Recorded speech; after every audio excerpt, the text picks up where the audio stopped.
आगाह कई पिया एनपीपी सरबराह गुलाम मुर्तज़ा जोतई जो चवण आहे त पहिरियां ई चयो हो त 6वीं तरमीम खां पोइ 27वीं आईनी तरमीम ईंदी। जंहिं क़िस्म जी इलेक्शन ऐं आइन में तरमीमूं थियनि पियूं मुल्क ते अला रहम करे। संदसि चवण हो त 27वीं आईनी तरमीम खां पोइ जज इंसाफ़ न ॾेई सघंदा। इस्तीफ़ा ॾींदड़ ॿिन्ही जजनि खे सलाम आहे जिन उसूली फ़ैसिलो कयो आहे। गुलाम मुर्तज़ा जोतई जो चवण हो त पीटीआई बानी ऐं असां पंहिंजे असूलनि ते बीठल आहियूं।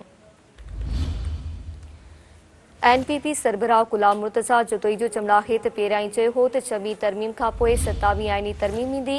जंहिं क़िस्म जी इलेक्शन ऐं आइन में तरमीमूं थियनि पियूं मुल्क ते अला रहम करे। संदसि चवण हो त 27वीं आईनी तरमीम खां पोइ जज इंसाफ़ न ॾेई सघंदा। इस्तीफ़ा ॾींदड़ ॿिन्ही जजनि खे सलाम आहे जिन उसूली फ़ैसिलो कयो आहे। गुलाम मुर्तज़ा जोतई जो चवण हो त पीटीआई बानी ऐं असां पंहिंजे असूलनि ते बीठल आहियूं।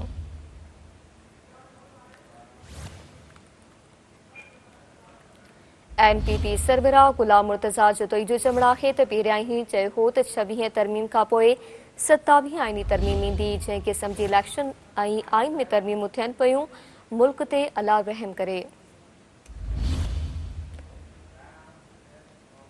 संदसि चवण हो त 27वीं आईनी तरमीम खां पोइ जज इंसाफ़ न ॾेई सघंदा। इस्तीफ़ा ॾींदड़ ॿिन्ही जजनि खे सलाम आहे जिन उसूली फ़ैसिलो कयो आहे।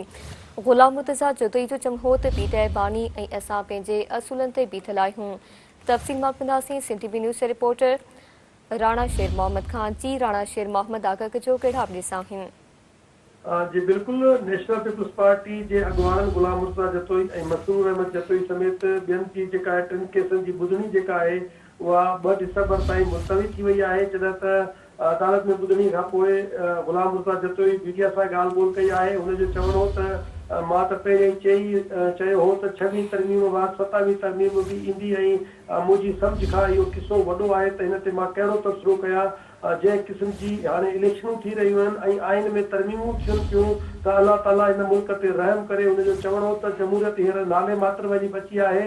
मां पहिरियों चयो हो त सदर साहब खे बादशाह सलामत थियण जो शौक़ु आहे। अहिड़ी जेका इम्यूनिटी आहे दुनिया जे कंहिं बि जमहूरी मुल्क में न आहे। इहा इस्तिस्ना त इस्लाम जे बि ख़िलाफ़ु आहे त जेको पहिरियां कयो हाणे कयो या ईंदड़ वक़्त में कयो सभु कुझु माफ़ थी वेंदो। हुनजो वधीक चवणो त शहबाज़ शरीफ़ जेको वज़ीर आज़म तौरु इहा इम्यूनिटी न वरिती आहे त हुन इहो सुठो कमु कयो आहे। जॾहिं त जज जेके जन इस्तीफ़ा ॾिनी आहे उन्हनि जे बारे में संदसि चवणो हो त इस्तीफ़ा ॾींदड़ जेके ॿिन्ही जजनि खे मां सलाम पेश कयां त जन उसूली फ़ैसिलो कयो आहे। ऐं 6वीं तरमीम बाद जुडिशरी अंडर प्रेशर हुई ऐं हाणे जेको 27वीं तरमीम बाद जज बि इंसाफ़ न ॾेई सघंदा ऐं वकील इंसाफ़ वठी कोन सघंदा। हुनजो वधीक चवणो हो त इमरान ख़ान पंहिंजनि उसूलनि ते बीठो आहे ऐं असां बि पंहिंजनि उसूलनि ते बीठा आहियूं। ऐं जमहूरियत जो मक़सदु ई हूंदो आहे त इख़्तिलाफ़ राय हुजे, पर हिकिड़ी राय सां जमहूरियत जो मक़सदु ई फेल थी थो वञे।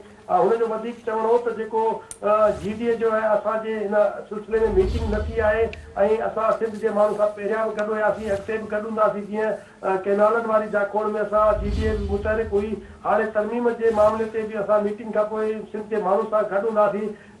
बदमनी जे हवाले सां संदसि चवणो हो त सिंध जा जेके अपर सिंध वारा ज़िला आहिनि उहे त नो गो एरिया बणियल रहिया आहिनि, पर असां विच में आहियूं ऐं बदमनी ॾींहों ॾींहुं वधे पई अलाह करे त असां उन सूरत खां बचूं। जॾहिं त मीडिया सां ॻाल्हि ॿोल करण खां पोइ गुलाम मुर्तज़ा जतोई पंहिंजे घर ॾांहुं रवानो थी वियो। जी महिरबानी अव्हां जी राणा शेर मोहम्मद, आगाह करण लाइ।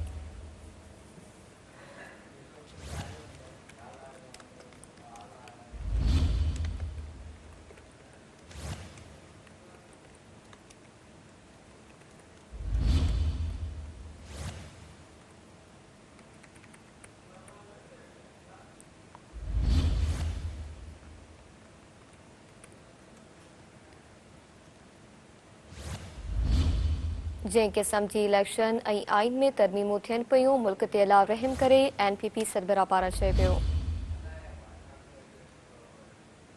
27वीं आईनी तरमीम खां पोइ जज इंसाफ़ न ॾेई सघंदा। गुलाम मुर्तज़ा जोतई जो चवणु आहे त इस्तीफ़ा ॾींदड़ ॿिन्ही जजनि खे सलाम आहे जिन उसूली फ़ैसिलो कयो आहे।